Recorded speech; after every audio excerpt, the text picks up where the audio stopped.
Hello, and welcome to Sean's Test Bench. Today we're going to be assembling the CSGO themed computer. I didn't get a chance to do it the last time I was here. I have the day off work today, so I figured I'd come in the studio and get it done today. There's been a few changes in this build, like most custom builds, there are changes. I changed a couple of pieces of the hardware, and I also repainted the entire case. I went ahead and stenciled paint and stenciled CSGO logos on this case. I couldn't find a vinyl that was the right color that I liked. So I went ahead and used scrap vinyl. I cut the decals out and used the vinyl as templates and sprayed and painted the logos on, and then went back and lightly sanded it all up, and then cleared it. Put 3 coats of clear on this. It is going to be durable and last for a long time. Also picked out the heat sink. It is a Cooler Master Vortex Plus. It's a 4-pipe copper heat sink. It's good to about 125 watt processor. It'll keep this computer extremely cool, and that's what I'm looking for because it's in such a small enclosure. I was worried about the heat and the thermal, so this should be a good choice. Out of about, I think I have like 10 different heat sinks, and I've tried them all in this. This is what I chose that looks the best aesthetically, and I know that it'll perform well in this build. The graphics card's the same. I purchased a thinner 1 terabyte Seagate hard drive just to give me a little more cable room in here. You could still put a standard 3.5-inch drive in here. It just works a little better with the thinner one. The 1U power supply I changed out. This is an Athena 400 watt flex ATX, but this one's 80 plus bronze. I wanted something that was going to be efficient and reliable, and this is the 1U power supply that I picked up. They're not cheap either. I was very surprised at what the smaller you build computers, it gets very expensive. The motherboard alone was over $100. The RAM changed. I believe I had Samsung RAM or something for this. I had compatibility issues, so I went with this is Hynix, 8 gigs of DDR3 1600. This was on the vendor's list, so I know the compatibility would work, and so I purchased it, and it booted right up with it, and I didn't have a problem. Now that we went over the hardware changes that I've done, let's go ahead and start assembling this and get it wrapped up today. Okay, let's get started by taking the lid off of this computer. There we go. Set that right there. Everything pretty much clips in. There's very little screws in this PC. There's a total of 12, I think.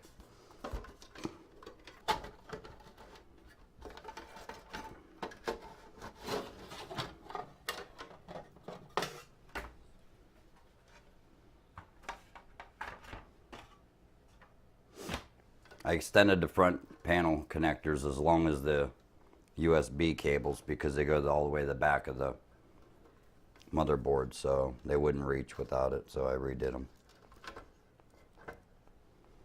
Another reason I made the window removable is it'd be almost impossible to build this with the glass in it. Okay, let's set this aside for now. Bring up this tray. What do we want to put in first? I think the power supply should go in first.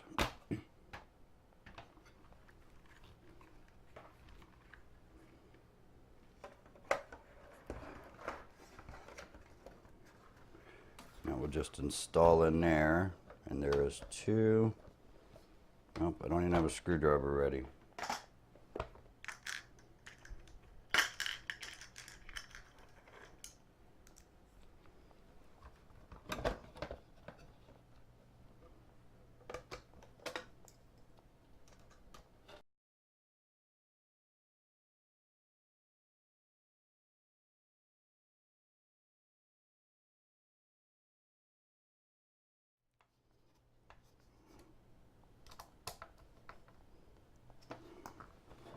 And that's the hard drive there, or the power supply.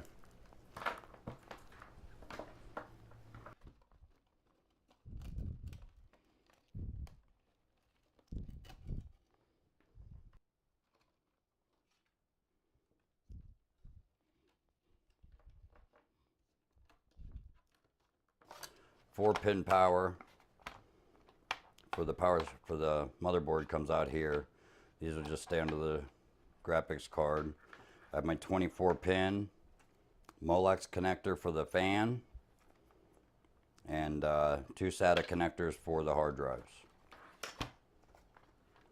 And that's how I wanted it.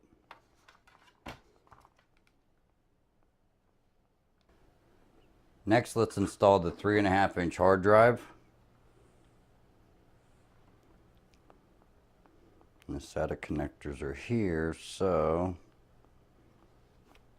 it installs this way.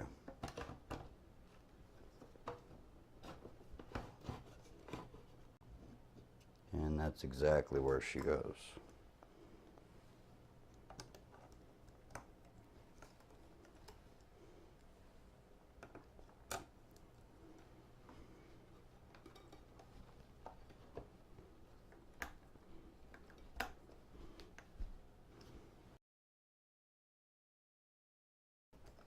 Two of these are for the SSD.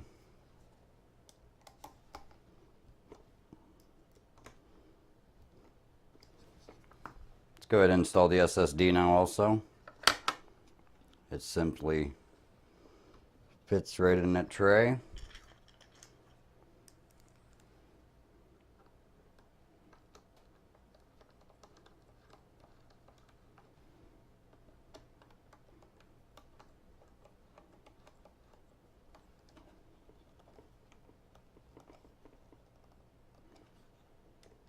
Try not to over tighten them.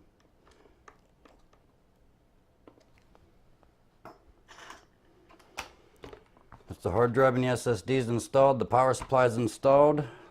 Let's put this into the case. Okay, this is going to be a bugger. And this goes in there also.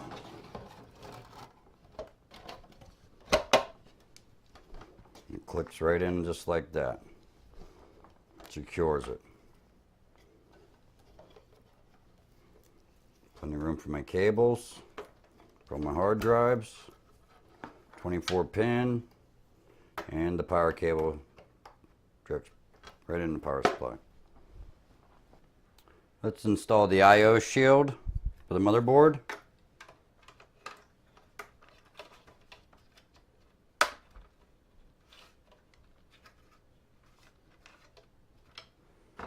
Put the motherboard in.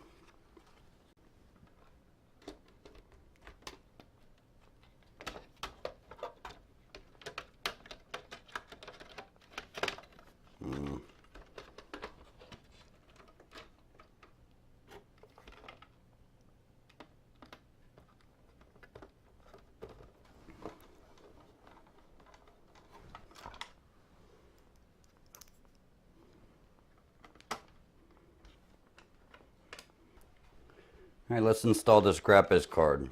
Actually, I'm going to plug in my power wire first. And my audio.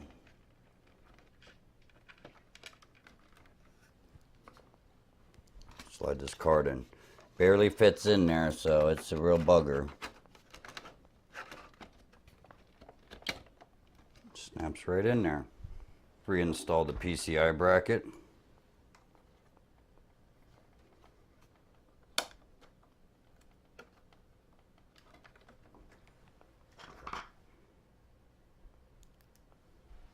All right, let's install the 8 gigs of Hynix memory.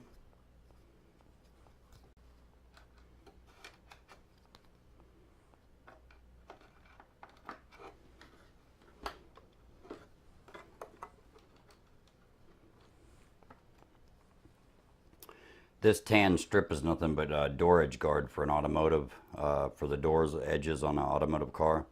I just buy them. They fit right over the top of the RAM, and you can paint them any color. And you pretty much, that's all you see in the memory looking down at it. It just dresses it up really nice. It's a nice little mod that's cheap, easy, and really looks nice. I'll do a video on dressing up memory with heat sinks and other things here soon. Okay, memory's installed. Let's go ahead and install the heatsink now.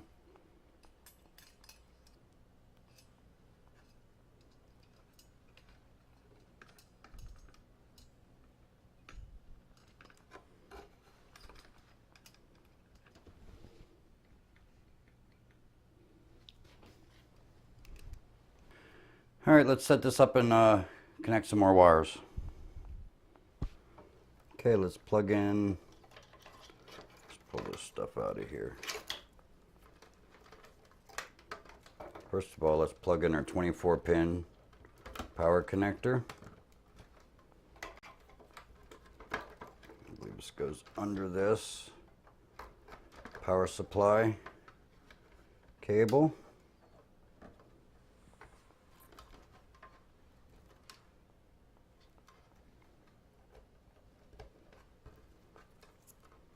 SATA connector.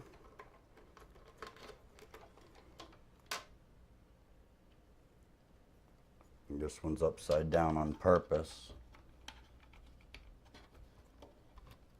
to flush connect with the SSD. This cable can go down in the front. This is for the fan.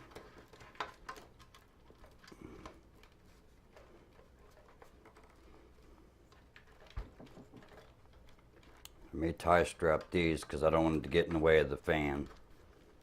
So I'm going to put a tie strap around them too.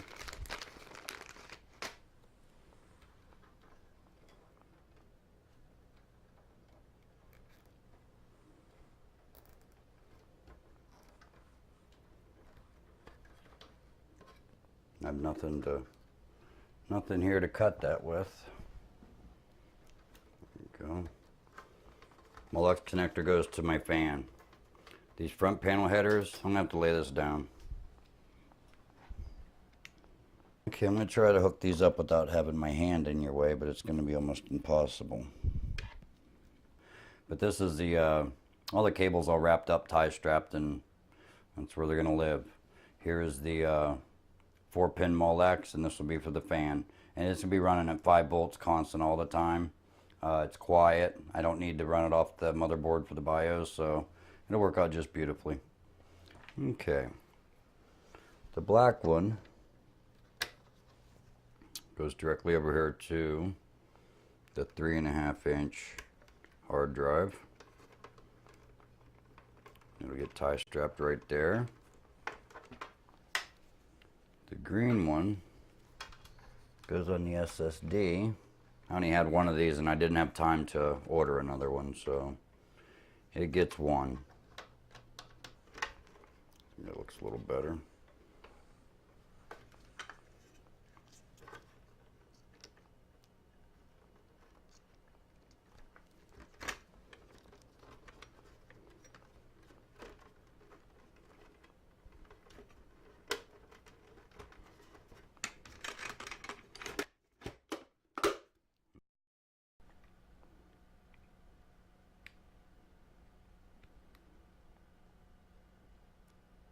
To get all the drivers and it up running, everything running good, I'm going to go ahead and download CSGO from Steam. I'll go ahead and purchase it and download it on here and do some benchmarks.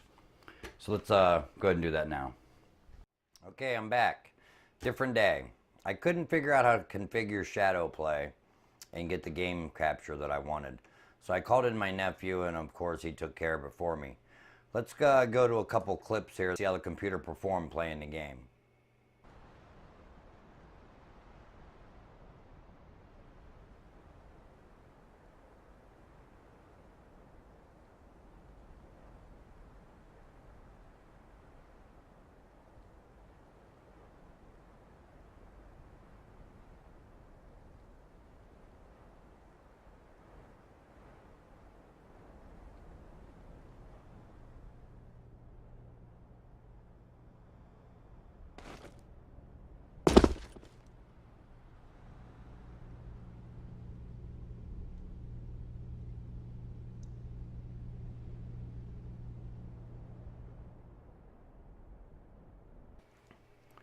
Well, I guess that wraps up this build. I'm going to take you to some B-roll footage, some close-ups of the computer running, I took the glass out in a couple of these shots because the reflection on the lens was a little bit much.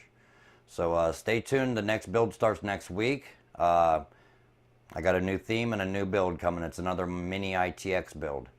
And so stay tuned. It'll be about a week on that. And thank you for watching Sean's Test Bench.